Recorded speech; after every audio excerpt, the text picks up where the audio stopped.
ก็คงบ่โดนเห็นสนตาเว้นยามเศร้าน้องเอ๋ยเศร้าสาอย่าเหงาถ้าเขาบ่ฮักอย่าฝืนปิดสากอกน้ำตาที่มันหัวออกวุ่นไปแล้วเขาคงบ่คืนอย่าฝืนให้เสียเวลาให้ตื่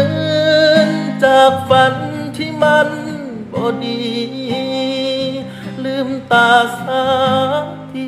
อย่าไปสนคำคนเว้าพื้นลูกออกจากห้องมา